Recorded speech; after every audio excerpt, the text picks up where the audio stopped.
including verse 23. Okay? Now, as you're turning there, we all know the story. Okay? We know the story. This is a situation. John the Baptist, he is the witness. He's the one who came bearing witness of the light. Remember when they began to interview him?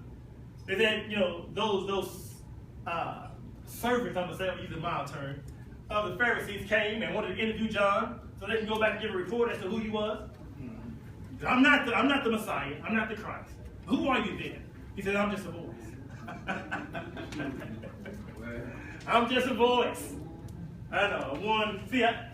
I don't want to get into all of that. Okay. This is not a sermon kind of thing. But the point is, John, he had a vision of the kingdom, right? Yes, However, notice John in this text, the greater context, he's in prison now, right?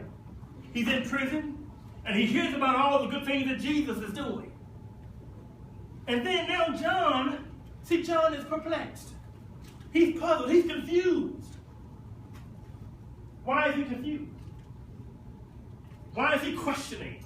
Isn't this the same one who, in John, the first chapter, when he saw Jesus in a distance walking alone, he said, "Behold, the Lamb of God who taketh away the sin of the world." Is that right? Well, same John. Isn't this the John who, when Jesus came to be baptized of him, he said, "No, I have need to be baptized of thee." Right? And then Jesus said, "Suffer to be so, for all righteousness' sake, to fulfill all righteousness." Same John. The same John who says, "I'm just a voice of one crying in the wilderness. I have a preparatory ministry. I'm just trying to pave the way for the one who's coming, whose shoelaces I can't even unlatch." So what's the problem, John? You see, we need to align our vision with God's vision. Sometimes we get vision because we use some snappy phrase. Okay? We heard someone else, that sounded real tight. So let's kind of modify that. God didn't give you anything. You just saw someone else doing something, you borrowed that. Lord Jesus. Yeah. You see, a vision, when your vision lies with God's vision, it helps to avoid misunderstanding God's purpose and plan for his church.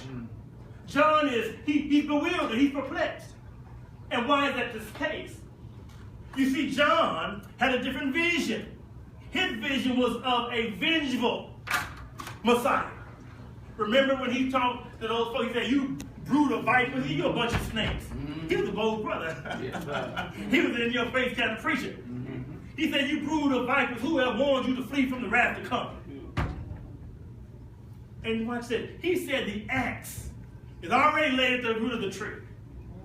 In other words, he says, I baptize with water, but the one who comes after me is going to baptize with fire. Woo! And we got some folk running around here today. "I want fire baptism." No, you don't. He was speaking in the context of judgment. He was looking from the Old Testament passages and allusions to the Messiah as a vengeful Messiah. One who would come and establish world peace with an iron hand. And so therefore, when he saw Jesus come healing, you're blessing folk, bringing cheer and joy and happiness. Wait a minute. That conflicts with my vision. Yeah. See, I'm looking at, the Messiah who's going to come and set up this perhaps nationalistic kingdom. That's what the Jews was. Sure, that's why Matthew was important.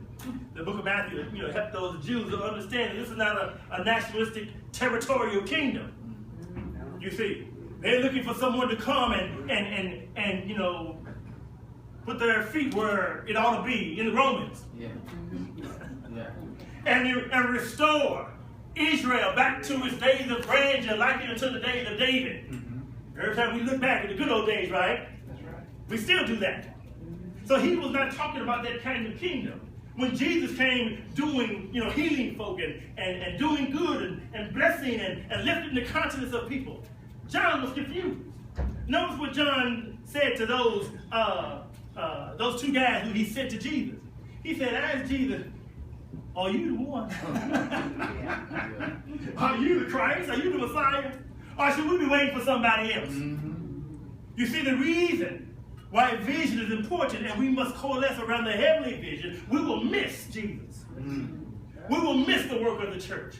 We can be on the same block for generation after generation after generation, wandering around in circles in the wilderness, going through the acts of worship.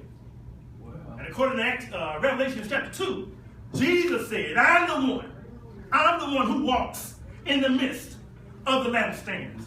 I'm the one who superintends this whole thing. And I will remove the lampstand from you. You can still be playing church. We need a vision. And the vision must line up with the heavenly vision. John was perplexed. And notice,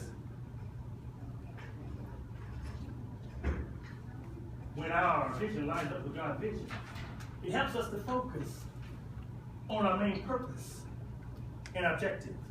In other words, it helps me to prioritize.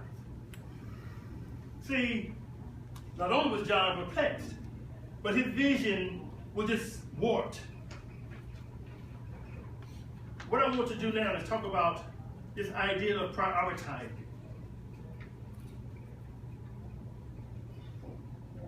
Matthew chapter 5 and verse number 16, the Bible says what? You're the light of the world, right? Well, let your light so shine before men. Okay? They may see your good works. Underline the word see. See, vision is all about being able to see. People won't see Jesus in us unless we show Jesus in us. Does that make sense? I don't want to sound too cliche-ish, that we miss the essence of what is going on here. Notice, it helps us to keep the main thing the main thing. It helps us to say no to some ministries. See, when you don't have a real vision, therefore you don't really have a real emphasis. We can have this competing ministry over here, and this competing ministry over here, and this ministry over there, and we're doing all these different things. It's like an octopus on roller skates. Okay?